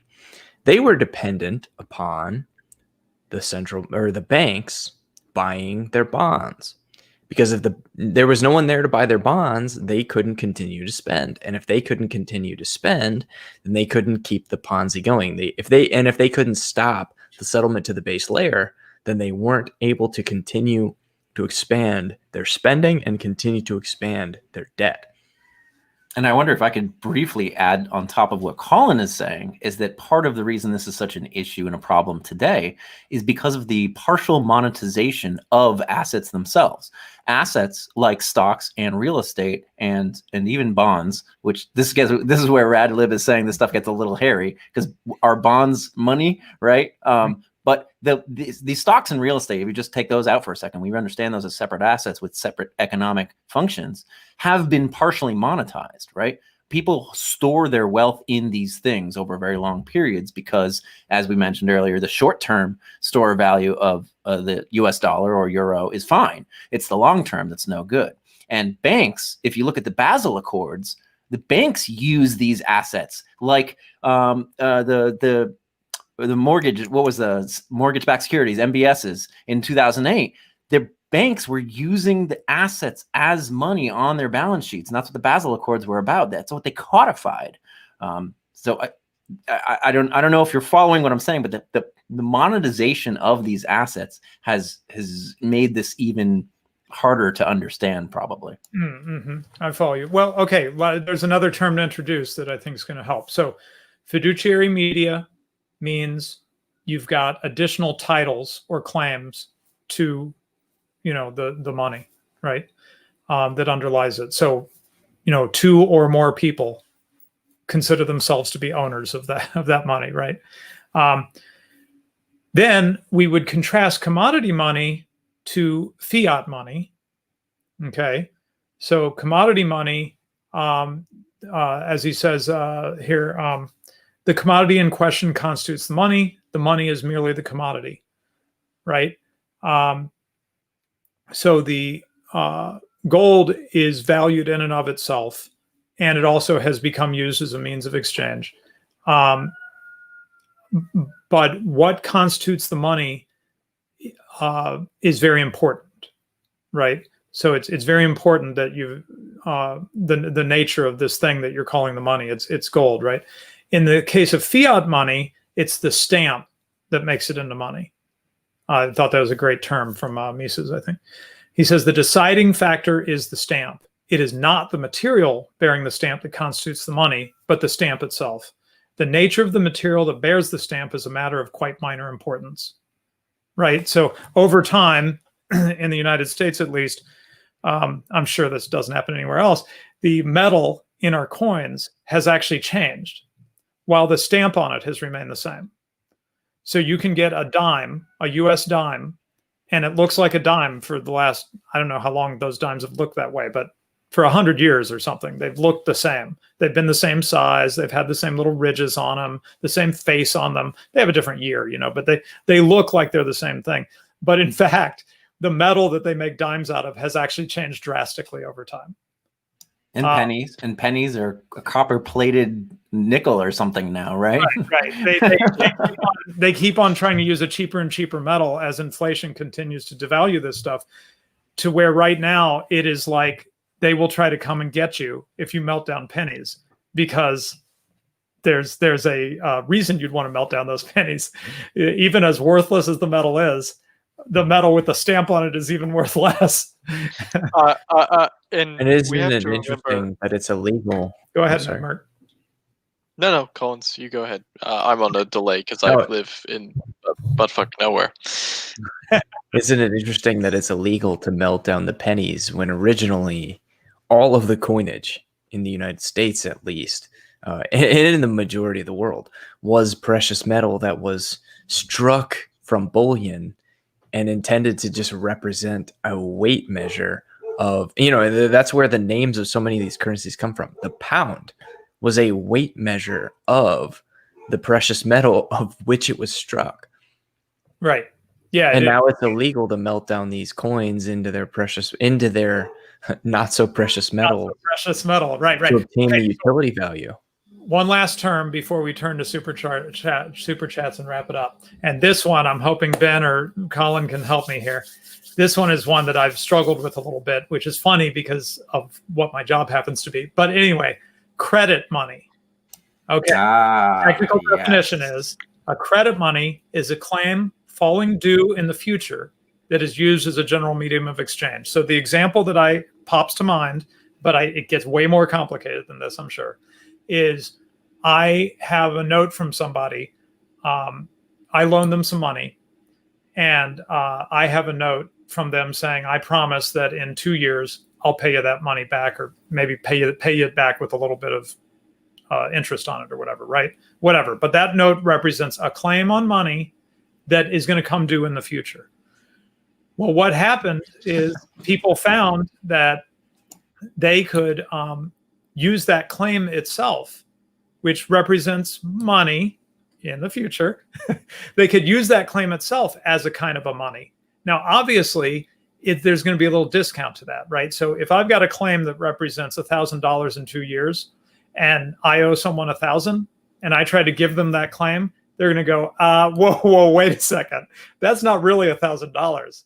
That's a promise of $1,000 in 2 years. That means I don't have the money now. I have it in 2 years. Also, there's some risk component, right? Maybe that person who's supposed to pay that $1,000 to you that you're trying now to fob off on me, maybe they're not going to pay it back. That could happen, right? So how risky is this, and how far out in the future is it? So you discount it on both axes, right? So go, Ben. I definitely have a piece I want to add to this. First of all, I'll confuse you further by saying you left one out, which is ledger money, which was used in ancient Egypt, where there was no commodity underlying. There was no paper. It was ledger money, right? It was all stored. And this relates to the credit thing. But for the credit thing, there's a really important piece. As a libertarian, like radical lib, I'm a radical libertarian, and I actually don't believe in government regulation. So I don't think that I don't rail against fractional reserve banking. If two people want to enter into a contract, or many thousands of people want to add, put their money in a bank that practices fractional reserve banking, feel free to. The problem is that people don't understand this credit thing that I want to try to explain really quickly, is that all credit is a form of inflation. Have you heard the term credit expansion before, right? And we probably, a lot of your viewers understand that, which most normal people don't understand, that don't study money or Austrian economics, normal people, that all money, or 90% of money today, probably, and I'm throwing that figure out of thin air, is created at a commercial bank level. That when you go apply for a loan for a car or a house, that money comes into existence. And what normally regulates this market phenomenon is very important, and Radical had just alluded to, is that there is a component of risk. And Colin alluded to too, that part of that component of risk is at the institutional level in the form of a bank run, right? And the market can regulate these things in the form of interest rates. That's interesting. That today by the damn central planners at the Federal Reserve, which has allowed this fractional reserve system to steal all of our wealth at probably 10% per year and tell us that it's 1.5%. So I threw a lot there, and I don't know if I've explained it thoroughly, but this understanding that all credit is inflation is very important. Well, and I can expand on that too, because Mises has a section in Human Action. I think it's in Action Within a Framework of Society, where he touches on the debt, the sovereign debt, and this idea that was assumed by the market, or certainly at least the citizenry of the sovereign, that the debt was as good as money, was that the assumption was that it could not be defaulted, that it would be repaid, was a new assumption, and that it was a faulty assumption, the assumption that that debt would always be made whole, and that it was as good as money, the assumption that this promise of future payment was as good as payment today with interest, is a faulty assumption. And Mises just pounds into this idea that debt is money, or that debt is as good as money. I think that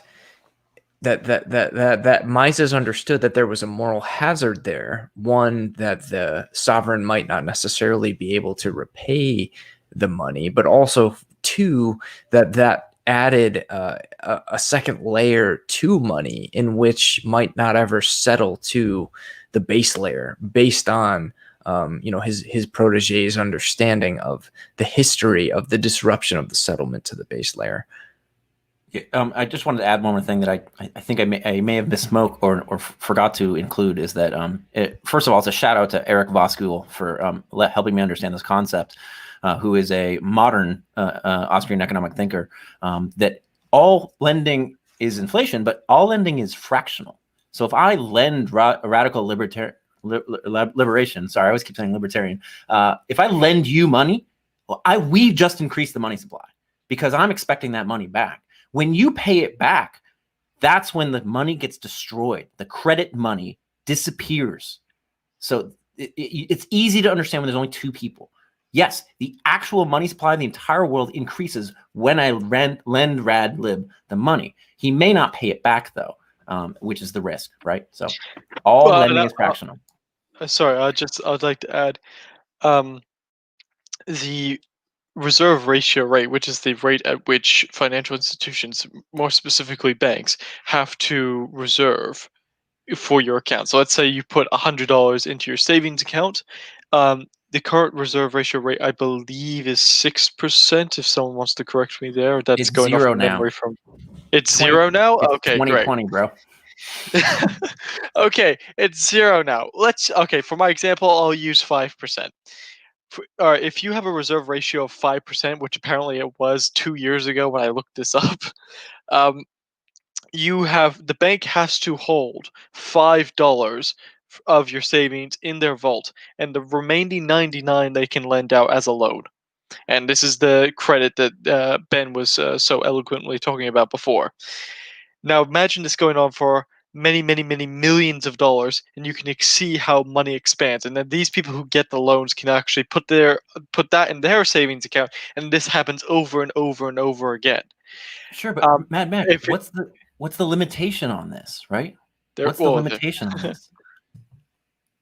There's a market limitation on what you're describing. Oh, the market limitation. Yeah, interest rates. No, what do you mean? What I'm trying to get, sorry, I'm Unless being I didn't hear obtuse. you. I'm Sorry, being I obtuse did hear because you. it sounds like you're going off on the whole fractional reserve banking is destroying us all thing again. That's not the issue. Fractional reserve banking isn't the issue. The issue is the interest rate manipulation. If we allowed credit risk to percolate into the market, for people to assess these things out and to assess the risk of a bank going under and for a loan not being paid back on real market terms, well, then banks would be like, wait a second, there's no FDIC to bail me out. There's no lender of last resort with implicit and explicit guarantees. Maybe we should increase our reserve ratio a little bit, but that's not how it happens. It happens by fiat today. What did we just talk about? You said it was 5%. You know, historically, of the last century, it was 10%. Then it went to 5%. Now it's at 0%. There's 0% reserve requirement. And how is that a possibility? Only because of the lender of last resort. That is the problem with the fractional reserve banking system, not the fractional reserve banking system. I would agree. Of last resort. I would agree with that. I would agree with that the interest rates are the main issue. I was just merely trying to point out and explain the more physical process of what maybe of value would be. I agree fully that it's the interest rates that are really bad. Now, at least the United States is controlling their own system when it comes to interest rates, even if it's by the Fed and reserve requirements. For Europeans and for Australians and for New Zealanders and for Singaporeans, it's decided by an international body. Mm-mm. It's not decided by at least their own governments, no matter how much the Fed claims that it's independent. Mm-mm. No, it's decided by the Federal Reserve. No, it's not. Who is it decided by? By the euro dollar shadow banking system. The creation of new money is no longer expressly decided by the Federal Reserve. And it's interesting. I'm sorry, I have to backtrack just a little bit. It's interesting because this problem of economic calculation was matter-of-factly decided by a forester named Faustman in the early 19th century, who figured out that the replacement cost of assets and the replacement cost of capital was largely set in motion by the interest rates, by the discount rates, which was a product of, in a free market. That's my caveat.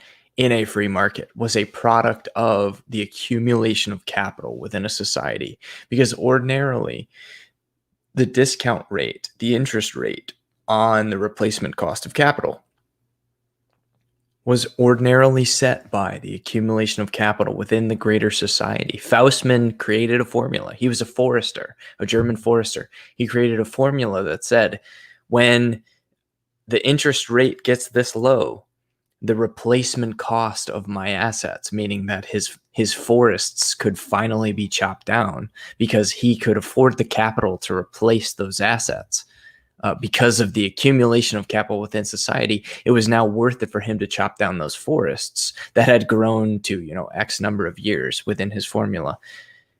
That entire process of economic calculation had been completely disrupted when discount rates, interest rates were co-opted by central banks rather than being set by the free market. And what Ben is saying, or what I'm elaborating on now, is that interest rates and rather the creation of new money, the expansion of credit, the expansion of the money supply is no longer determined by the Federal Reserve.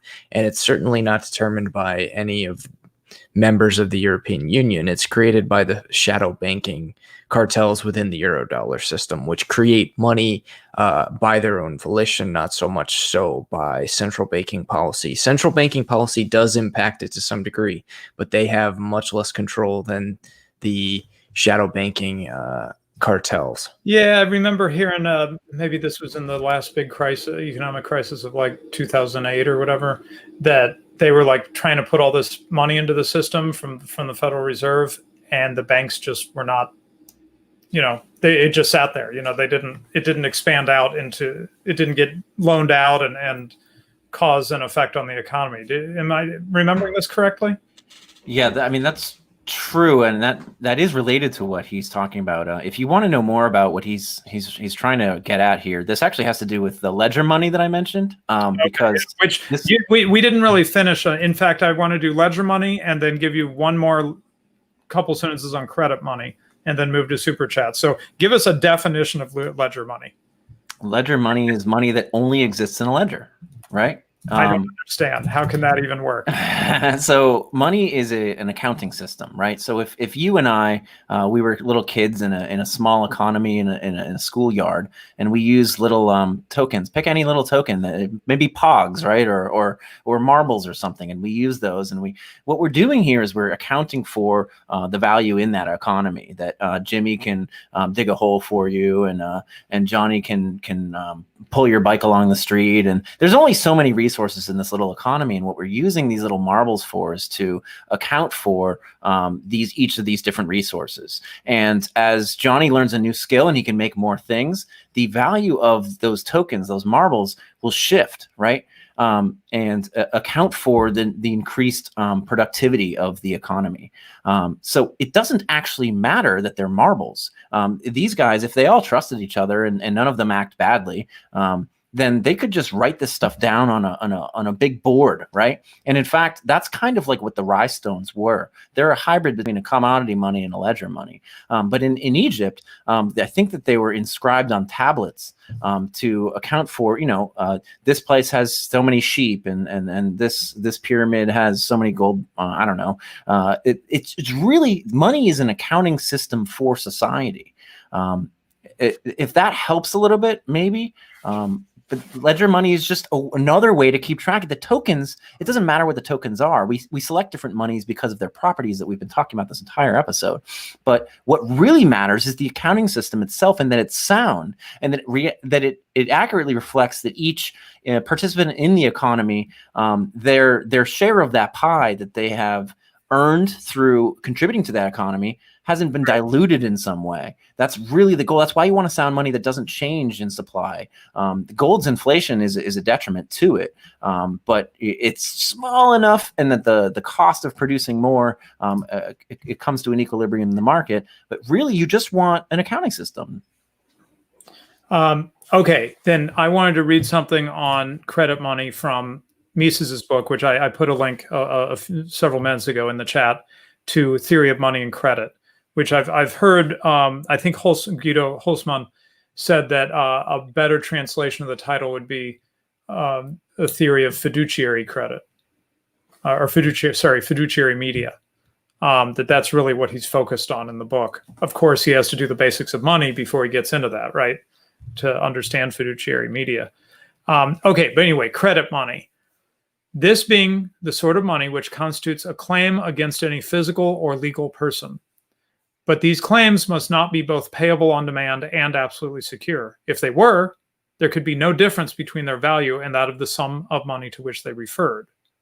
Right? So if it's just like basically he's saying if it's just a money substitute, then there's no discount. It's just worth what it says on the piece of paper, right?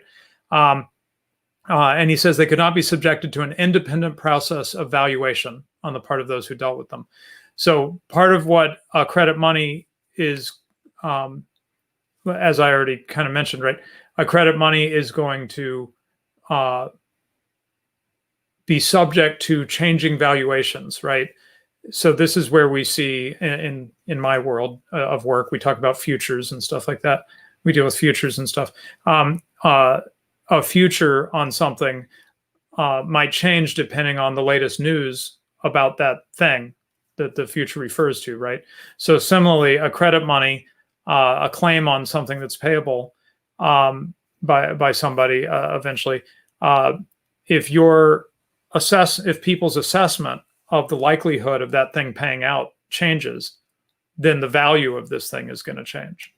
Yeah, bonds are a really good example of credit money, I think, that might help kind of explain what you're getting at here, because I mean, if you look at corporate bonds, right, there's all these different ratings of these different bonds, and in 2008, a lot of those plummeted, right? So the value of those things quickly shifted as the ability for them to repay shifted as well. I think credit money is very easy to understand if you think about between just two people again, because you just have to assess the risk of whether or not they're going to pay you back, and you're going to charge a premium based on that risk. The problem is in the market we have today, where there's all this manipulation of the interest rates, like we've been talking about over and over again, that it makes it so confusing to think about. And a really easy way to understand why the Federal Reserve is doing what they're doing now is to trace back what I said about what Rothbard wrote in the History of Money and Banking, was that the suspension of the redemption of specie is, in and of effect, suspension of settlement to the base layer. And if you think about it like that, it makes 2008 and it makes, QE4 and QE5 and everything that's happened in 2020, all of this, how the Fed is saying that they're going to have to start buying corporate bonds. It makes it make sense, because the entire power structure relies on preventing the settlement to the base layer, quote unquote, redemption of specie. Right. We don't do redemption of specie anymore because we're several factors beyond that. But by stopping the liquidation of these corporate bonds that should no longer exist, because these companies should have gone out of business because they don't produce anything for the economy, they're not desirable in the greater market, but they're allowed to continue to exist because of the expansion of credit that is perpetuated by the sovereign state. That's why you see the federal government, or more colloquially, the Federal Reserve, buying bad debt from the corporations, not just the government anymore. It's because they need to be able to continue to expand their credit. And if you still don't understand what Colin's talking about, the suspension of redemption, look at 1933 when they took all the gold away, and they changed the exchange rate of gold to the dollars. And then look at 1971 when they came on the TV and they said, we're just not going to redeem it anymore. That's the suspension of redemption of specie, folks. You got to get this through your heads. Yeah, so we haven't completely spelled it out this time, but something that hopefully becomes clear as we move away from commodity money and money substitutes that we think are reliable, we get into fiduciary media, credit money, along with a central banking system that's manipulating all this in a way that the market wouldn't, right?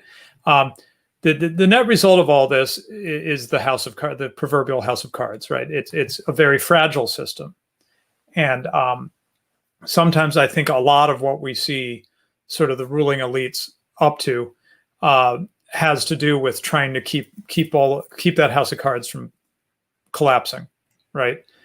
Very short-term stable, very long-term not so sure. Right. Yeah. Exactly. And so there's this instability.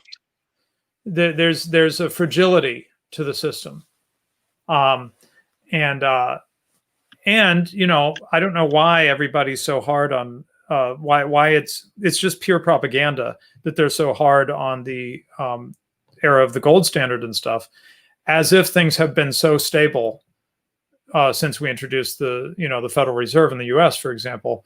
We had the crash in 29. Well, we had the crash in 20 and 21, which we discussed in a great episode of this show, the crash of 1929, and so on and so forth. There've been a lot of instability in the monetary system, actually. And the miracle of it, from my point of view, is not that there's been that instability, but that it hasn't just been a complete collapse yet. They've actually been able to have these shocks, sometimes quite bad, like 1929, right? Have these shocks to the system, have a lot of stuff collapse, but not the overall system completely collapse. Well, right. Not their friends. Their friends never collapse, right? Right. And Rad, if the listeners do actually do what I recommend, which is go and read Rothbard's History of Money and Banking, they will find that certainly within the West, every major financial panic following, the American Revolution, every single one was a product of monetary and credit expansion. Beyond what the market would liquidation that allow. followed, beyond what the market would normally allow, and the liquidation and credit contraction that followed, that caused those financial panics, those quote unquote depressions, which we call them today.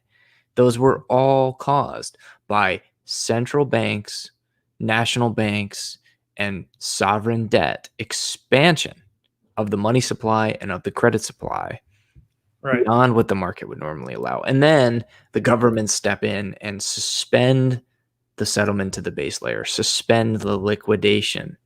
Right. And the reaction, as far as I can tell, of the elites is never, wow, that didn't work out so well. That kind of blew up in our face a bit, We need more. Instead, it's how can we never have to face a bust? That's basically their thinking. Mhm. How can we boom forever? The infinite boom. And in fact, you'll notice if you're old enough to have been through some of these, when we're in a boom, you'll start seeing these articles, like even in the financial press, saying, we figured it out this time. We can keep these plates spinning in the air. There'll be no crash. Have you ever seen some of the writing about this? Mm-hmm. Yeah. I mean, they're doing it with MMT right now, right? Like, oh, we figured everything out. This is the myth of the infallible central banks, as at Paranoid Bull will put it on The Twitter. deficit myth. I'd like to add something here. I think the language is actually changing. Not to I want to get on the super chats, but not to diverge too far. But I think the language is changing. I don't think it's infinite growth. I think it's infinite stability, especially with the literature that's coming out now. I think they've understand that growth is not, because we're looking at 1 or 2% growth, and that's going down. I think what they're looking at now, and I think from what I've been reading from the literature and from the case studies, is that they're looking at just having stability, just trying to avoid the crash. They don't care whether anything progresses or whether we stay like our current state forever from now on with maybe 0.001% growth. But it's just as long as I don't have a crash. Can I add something to that, Mad Merc? I know. Yeah, go ahead. We keep doing this, but this is amazing. It might blow your mind a little bit, but our whole KPI for our economies is this GDP number, and we just want this GDP number to go up. But the measure of a society and how well they're doing has nothing to do with the quantity of goods that are available in that society and the quantity of transactions. And it really has to do with more, the value of those goods, right? And and if those goods are satisfying the wants of that economy. And I'll also say, and this should really blow your mind is what I really mean, is that because money gets expanded every single year, you've never seen M2 go down, right? That if you understand supply and demand and inflation, you realize that GDP will always go up. And if it's not going up, well, then there's something really, really wrong, right? And that if you then try to picture the entire world had a fixed supply of money for just a moment, that GDP would never go up. It can't, right? Because you can't it on average, right? I mean, it could go up a little bit, but it would have to come down again, right? Because GDP should remain the same, because it's just a measure of all the transacted goods. So if you measured it in a money that didn't change in its supply, GDP would be flat, and it would tell you absolutely nothing about whether or not we were making more goods or if the value of those goods were more. This is a whole deflation argument that I argue that all economic progress is trying to make things cheaper so we can get more things for less, right? So the GDP, the KPI is just absolutely asinine, is one of the stupidest freaking things that's ever come out of these stupid central planners. Line go up, as we like to say. Yes, we have a meme here called "line go up," which is basically everyone's attempts to make the line go up. But I completely agree that GDP is one of the stupidest freaking. I can't describe it, but it's stupid. But I was just more focusing on the language that's coming out of these people, that maybe they're starting to realize in their own messed up way of how they view economics that they can't they have to sacrifice, in their minds, growth for stability. I was just focusing more on the language that's coming out. I completely agree with you, though. Okay, let's do super chats because it sometimes takes a while to get through those.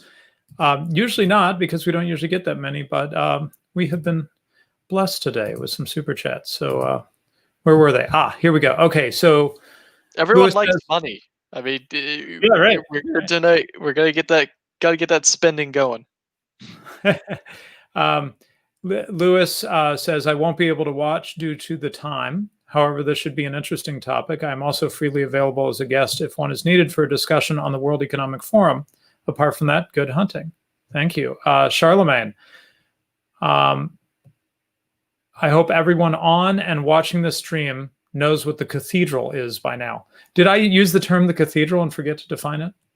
Because I don't know that everybody knows. Anyway, really quickly, the cathedral is, I tend to use, because I don't assume people like on Twitter that follow me know what the cathedral is. I tend to use the term ruling elite, but it's a little more of a complicated concept than that, I guess, because the cathedral represents sort of the whole network, not necessarily the people who are like, you know, the shadowy billionaires calling the shots or whatever, right? But the so-called mainstream media would be a component of the cathedral, right? Even if they don't make much money working for BuzzFeed or something, they're still part of the cathedral. That is, it's the whole network of people that kind of sing from the same hymn sheet, which, boy, have we been seeing that, right? For 4 years with the anti-Trump stuff, and now with the election, you know, whatever the line is of the day, they're all telling you this, from the universities to the media to the, you know, to the COVID lockdowns. Yeah, lockdowns. Great Yeah, example. yeah. Okay, so EC90 says, hi, I don't always catch the stream. Put this towards the war chest. Hold the line. Trust the plan. Unleash the Kraken. Yeah, I had to pull myself away from the very interesting press conference, which I haven't gotten to really watch, but I got to see the funniest part of it, I think. Charlemagne says, Alex Jones has been correct about more things than everyone on this stream and anyone you've ever heard of. And I responded in the chat by saying, but did he predict 9/11? Because I did. Also, go watch his Y2K stream or his Y2K broadcast if you want to have a good laugh. Right. Yeah. He brought llamas onto his set once, and I didn't understand it. That's awesome. Lavoisier says, very generous super chat. Really enjoy the show, Radlib. If I may offer a topic suggestion, with the talk from politicians advocating student debt relief, I would be very interested in the effects of debt relief in ancient Rome and Middle-aged Europe. Oh, that's interesting. Okay. Mad Merc, if you get a chance, type that into our Discord topic chat thing. Yeah, that'd be a good topic. Sure. That's kind of interesting, actually. I don't know the history of it. It'd be interesting to dig into it. I know the Romans did a fair bit, but it also pretty much were following harsh economic times and then preceded harsh economic times. So Zoop says, keep up the good work, lads. We'll have to catch up to this tomorrow. David Setchel says, glass bead situation, perhaps not a failure of the currency, instead a failure of the knowledge of the market. If they knew more glasses on the market, prices go up. Value X equals 1 bead goes to value X equals 2 beads. X remains stable, correct? Yeah, I think I'm kind of following. I mean, basically, relative to the world economy, glass beads were overvalued, right? I mean, and that's kind of what he's saying. And they could have literally kept using glass beads as currency potentially if they just devalued them quite a bit relative to the other things they had, like gold and stuff like that, right? So, yeah, I mean, fair enough, Ben. Choices of money have consequences. Well, that's true. That's true. Charlemagne, again, he says, very good money stream. Here is a money substitute, which I guess is what super chats are, right? Lumberg says, is Ben's aquarium a feng shui strategy to pump his crypto holding? I'm not sure I follow how it would be, but it's an interesting marketing. I'll check with my wife on that, but I don't believe that is the case. Just say yes. Just I'm as brilliant as you think I am. That's always the response. That's it. Sensum Communum says, I usually miss your streams live, Radlib, so here's a much-deserved tenor. You can tell Academic Agent it's the tenor I was going to give him, but I missed his show on Tuesday, so tough. Competition between the cartel here. And then Charlemagne, again, the cathedral is a consensus-building mechanism. It is the mechanism that builds the global consensus you mentioned. If there's a global consensus, ask yourself how it got there. Yeah, excellent. And I have to say, I wonder if the cathedral, the consensus building, was always as strong as it seems right now. I mean, I don't know. Maybe I wasn't interested in politics. By the way, when I chose the name Radical Liberation, I wasn't even a libertarian. I chose it for other reasons. But anyway, eventually it turned out to fit in regards to politics. But you know, I wasn't always interested in politics. In some ways, I'm still not interested in politics. It seems like the monovocal aspect of the ruling elite is just so strong right now. Like they just literally, they switch on a dime. They all say the same thing. I mean, you know, there's the video, right, of them all, the news organizations all reading the same script. If you haven't seen that, it's worth seeking out, right? They're literally saying the same words. It not only is it real, that really happened and happens every day, but it more than that, it's a wonderful illustration or image to have in your mind of what we see all the time, right? Which is that the retired general, the retired CIA guy, the university professor, the pink-haired, Antifa person, you know, the face of the guy you see on CNN, they're all saying the same thing. I mean, like, you can set your clock by it. Suddenly they're saying the new line, you know, it's like minutes pass and you're hearing the same thing from all of them. I don't remember them being quite that consensus. I don't know. What do you guys think? We almost need a neo-Protestant Reformation. What do you mean?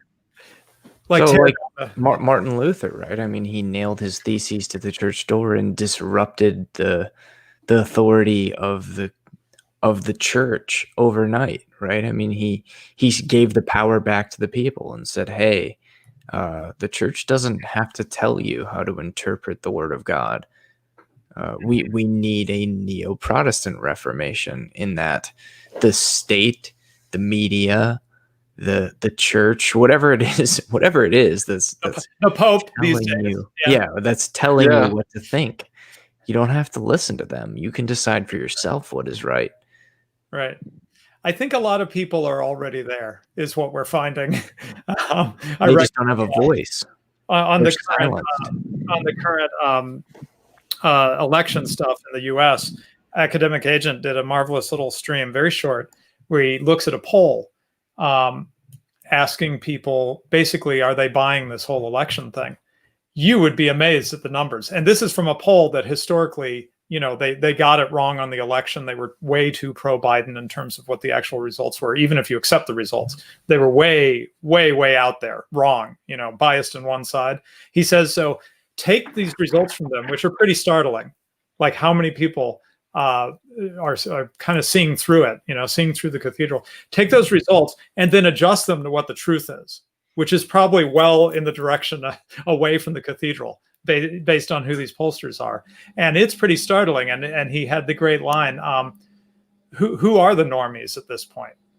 You know, we all imagine that, you know, well, I'm clued into this, but, you know, that person over there isn't. And he's like, are you sure they aren't? Have you talked to them in private where they trust you and they don't think you're going to, like, you know, rat them out? You know, have you been able to get their real take on things? You might be surprised. You might be surprised what Granny thinks. You know, she might be a QAnon person. You know? Anyway, okay. Well, let's wrap it up for today. Thanks, Ben and Colin, for joining us. Our intention. I have one last question to bring up. Yeah. Colin, spices from the Outer Rim, commodity money, yes or no? Yeah, totally. Definitely. The supply and demand within, you know, the undercities of the empire, and for sure. Somebody was talking about in the chat, Watto or whatever, not accepting the Republic money, the money of the Republic, right? Republican credits. Probably because he It's couldn't settle through the inflated. base layer. Say it again. Probably because he couldn't settle through the base layer. Right. What's actually interesting about the Republican credits is that they are metallic. And from what we can tell from just watching the movies and reading the books, is that they're made of they're made of scarce materials. But that goes to show that sometimes there are other things at play. Okay, so as announced, the intention, if we're able to all reconvene, ideally, we only do the show every other week, guys. Ideally, 2 weeks from today at the same time. I don't know if it was a hard time for you, Ben. Anyway, we can discuss that offline. But ideally, 2 weeks from today, we'll reconvene to do part 2 of this, and we will move into the thing that Ben and Colin have been extremely self-disciplined. I don't know if they've even said the word Bitcoin this time. I don't know. Maybe they. Oh, Colin mentioned it once, but only because he mentioned a book that had it in the title. Oh, there you go. To be That fair, doesn't count. that was about monetary properties, but Right.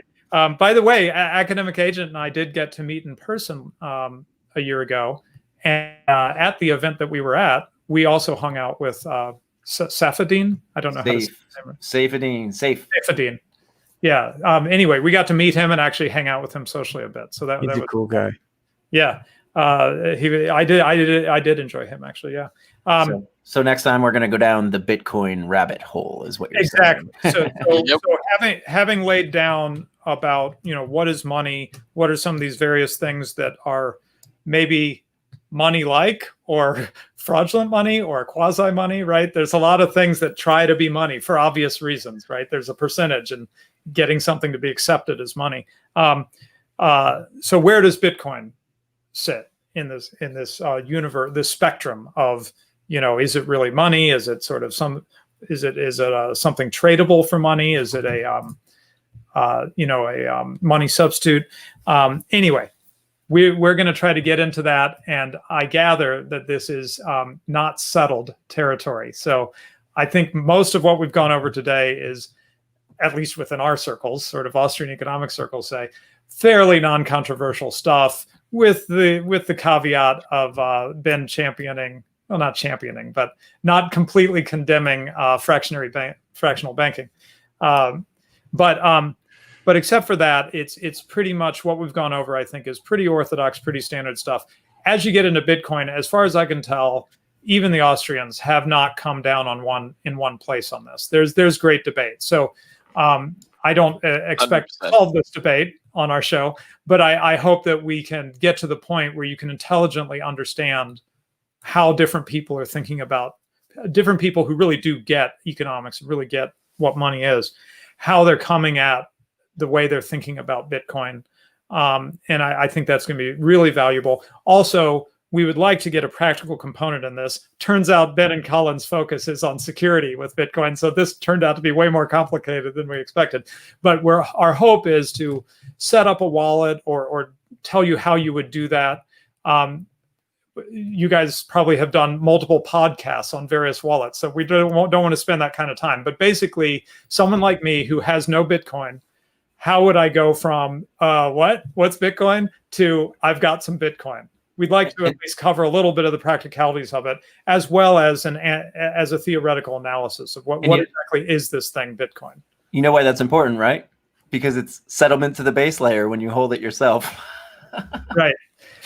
Okay. So thanks, guys. Thanks, Ben and Colin, for joining us very much. Strongly recommend their podcast, their site, WTF Happened In 1971. That is so fun. If you haven't been to it, I'd recommend. In fact, I meant to share it. I don't think I pulled it up, but there's, because he puts it behind the paywall. Anyway, Academic Agent, go become a member of Academic Agent and find his conversation with Ben and Colin, where they went through WTF Happened in 1971. It was a very fascinating discussion.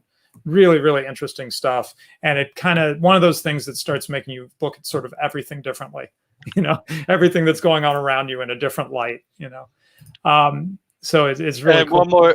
One more thing. Remember that we have 1 month to the end of the competition. That competition ends on December 23rd. It is designs for your own currency, can be coin or note. We will just be judging it on aesthetic grounds, and the winner will have silver mailed to them. Remember, those are silver coins mailed to them. Fun way to get involved with the community. If you feel like you want some silver, if you just want to get involved, please join the Discord, enter into the contest, have a submission in there, and we will be reviewing that on a fun little stream at the end of the year. All right. Thanks, everybody. Bye.